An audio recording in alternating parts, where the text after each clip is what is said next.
My mom let me struggle for years to earn my dad's love, knowing I wasn't his biological son, and now I don't know if I can forgive her. Posted by you/foreverplane70101. My 17M parents were young when they got married.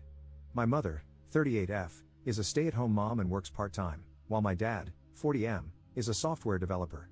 I am the oldest of 4 siblings. I have been treated like the black sheep of the family for as long as I can remember. Birthdays never meant anything, just a cupcake from my mom and no presents. I wasn't allowed to have friends over. Christmas was never something I looked forward to.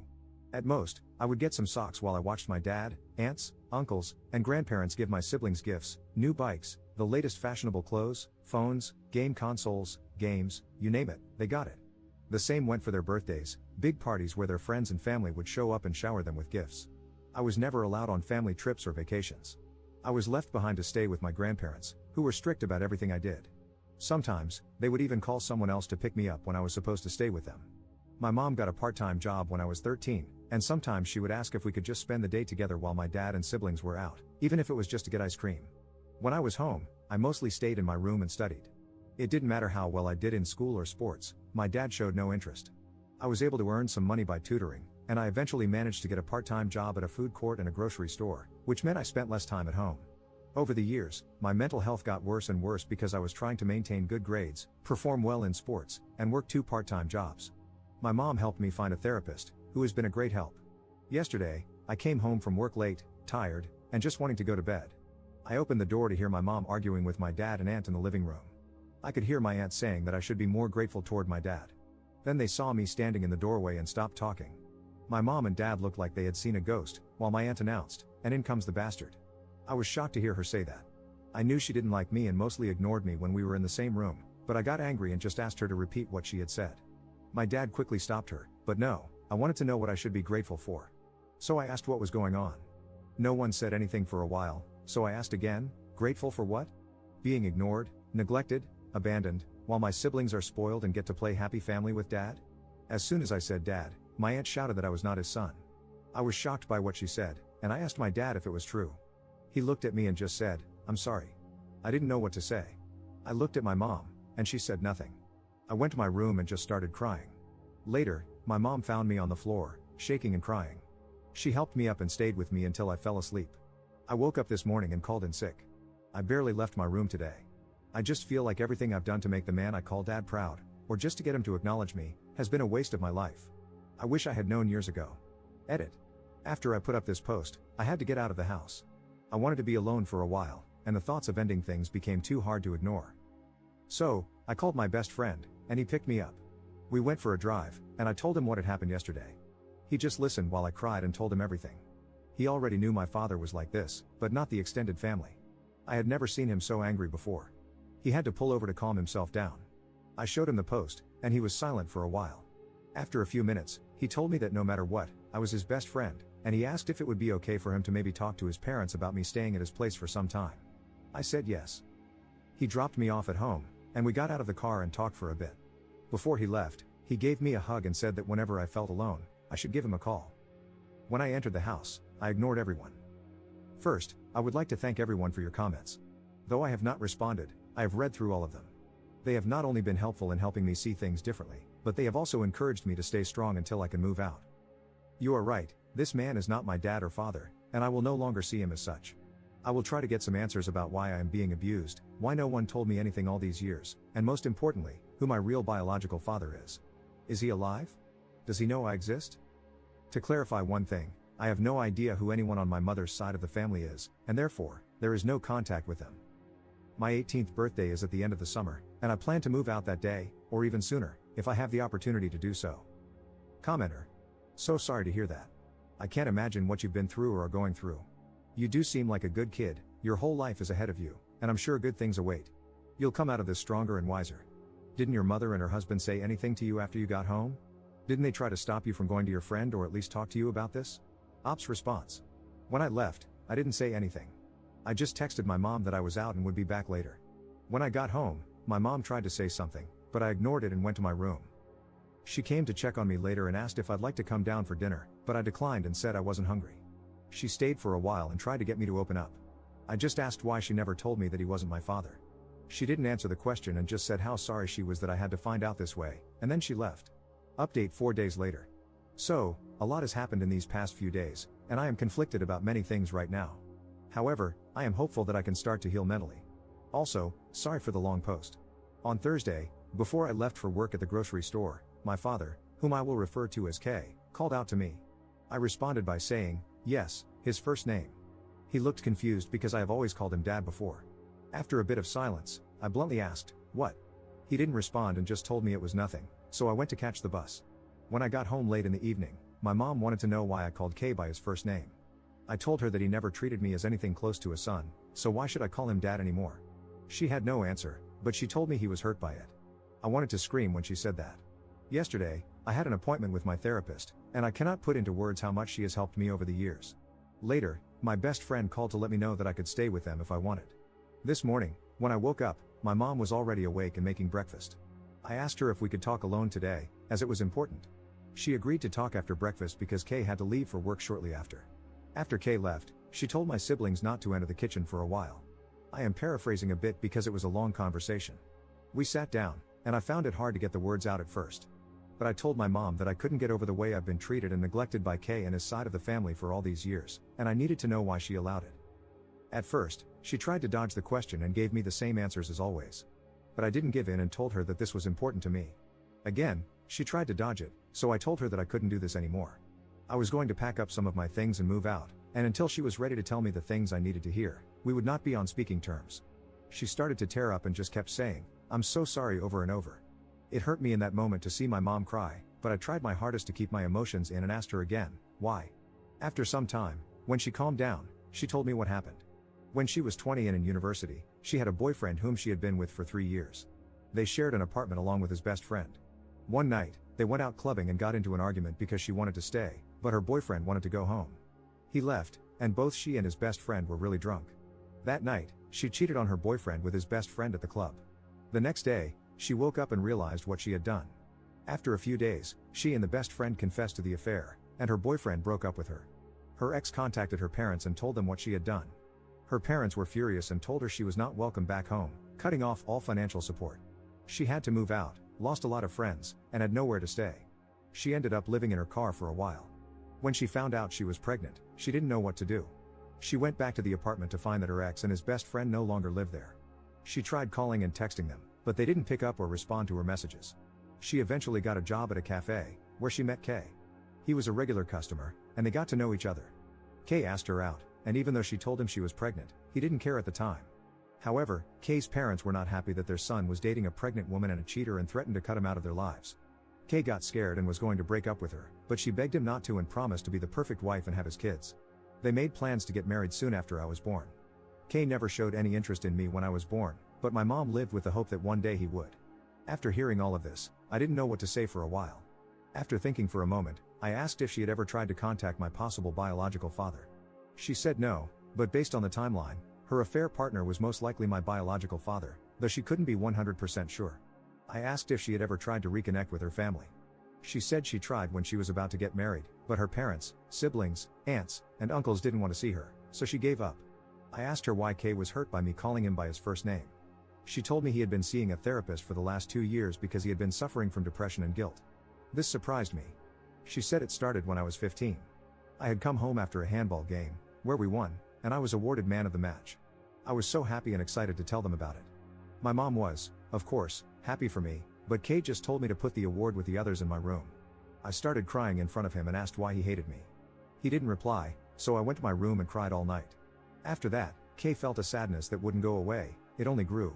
My mom eventually convinced him to see a therapist. Over time, the therapist got through to him, and for the past few years, he's been living with this guilt. When I called him by his first name, he realized he had lost me. The next question I was afraid to ask, but I asked if he had ever abused her. She told me he had never abused her and that Kay had only ever loved her. The only time he ever questioned her was when she was pregnant with my younger brother, and he asked for a paternity test, which she understood. When it came back positive, he apologized and never questioned her again. The last question I asked was why I was left with people who abused me physically, mentally, and emotionally while they went on trips and vacations. She was shocked to hear about the physical abuse and asked me what had happened. I told her that I never said anything at the time because I was afraid of Kay's family members when it happened. I told her everything I could remember, but here are some of the things they did. My grandparents would scold me loudly and hit me when I was younger. My aunt never spoke to me unless she needed a favor, only to then go back to ignoring me and telling me to stay in the guest room. When I was 14, my father took the family on a 2-day trip to Croatia but left me with his older brother. His brother asked me to go to the store to buy some things, and of course, I said yes. When I came back, he opened the door, took the bags, and locked me out of the house. I sat there crying until they had all finished their dinner. Then he let me in. My mom cried the whole time while I told her everything. She told me how sorry she was. She knew they didn't like me, but this was pure hate. After the conversation, she asked if I was going to move out and where. I told her I was planning on it but wouldn't tell her where because I didn't want Kay to know where I would be staying. She started crying again, and it hurt to see her cry. The conversation was long and lasted several hours, but these are just the main points. After that, I went to my room to clear my head and think. About an hour later, someone knocked on my door, and I told them to come in. It was Kay. He asked if he could enter, and I said yes. It was the first time I could remember him ever entering my bedroom. He looked around for a bit, stopping at the shelf where I keep all of my awards and trophies from school and sports. He looked both surprised and sad when he saw the medals from when I did track and field and played football. He stopped when he saw the small man of the match award and picked it up. He held it for a while and started to tear up. Then, he put it back and sat down on the bed. Neither of us said anything for a while. I asked if Mom had told him what we talked about. He was still tearing up and slightly nodded his head. I asked him if he was aware of how I see him. He nodded again and whispered, "Yes." I asked, "So you know the extent of what your parents and siblings put me through?" He looked me in the eyes and asked if it was true. I said yes, and he just started crying. After a while, he stood up and hugged me. This was both the first time he had ever hugged me and the first time I'd ever seen him cry in front of me. I just hugged him back and started to cry too. He didn't want to let go and said how sorry he was, for the pain he caused me, for the years of neglect, for treating me like an outsider. He begged me not to move out. When he finally let go, he asked for a chance. I told him that maybe, with time, I could forgive him and Mom, but they had to earn it. However, I would not forgive his family for the things they had done. Also, for now, he was still Kay. He was hurt by this but accepted it. For now, I am not moving out. But if things go back to the way they were, I will not hesitate to leave, and he knows it. We are going to see a family therapist together. In the future, I will try to reach out to my biological father. However, I'm still unsure about my maternal side of the family. I'm on the fence about them. Thank you for reading. Edit. I called my friend and told him what happened. The door will always be open at his place. We have known each other since we started school, and we both play for the same team. I know his parents well, and they are lovely people. I know many of you want me to move out as soon as possible, but I told them I would like to give them this one chance, and that is what I will do for the moment. Honestly, I am not scared that things will just go back to how they have been. I have been saving all of my money since I started working. To those who have been sending virtual hugs, here's a virtual hug back, and thank you. Thank you for all the comments and support. Commenter. What are they going to do about your stepfather's family's abuse? Are they going to call them out on it? And how do your other siblings treat you, obviously with the exception of your sister, who seems to love you? Ops response. Kay and Mom have spoken to my siblings, letting them know that, from now on, his side of the family will not be allowed to visit anymore for the foreseeable future. They were surprised at first, but Kay explained what happened. My brothers didn't know what to say, but my sister got really angry at Kay and Mom. I had a talk with my siblings about how hurt I was by my strained relationship with my brothers because we used to be a lot closer. It's like they started seeing me as a roommate rather than a brother some time ago.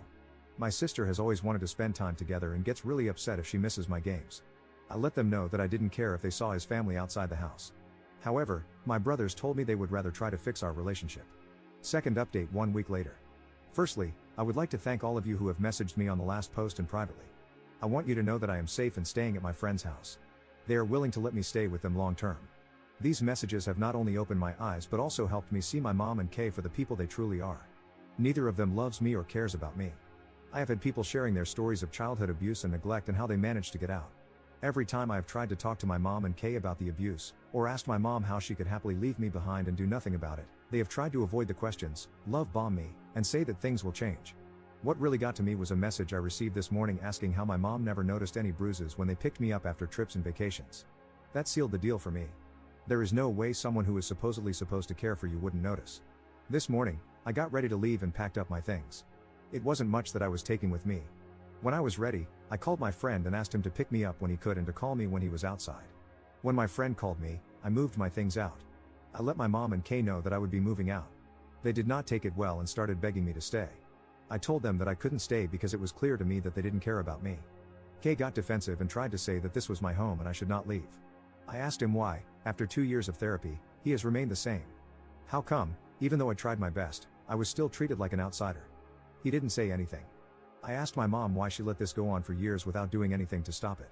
Again, she didn't say anything. My brothers weren't home, so I went to say goodbye to my sister. It was really hard because she is the only one who has ever treated me with genuine kindness and love. I talked with her a bit, and when I told her that I was leaving, she looked so sad. It was harder than I thought to say goodbye to her. When I got to his car, I just broke down. We drove around for a bit before we got to his place. His dad helped me get settled in the guest room. My friend told his parents about the posts. They asked me to tell them everything, and I did. His parents talked in private for a bit and then let me know that they would rather have me stay with them long term than go back. Again, thank you for everything. Third update 1.5 months later.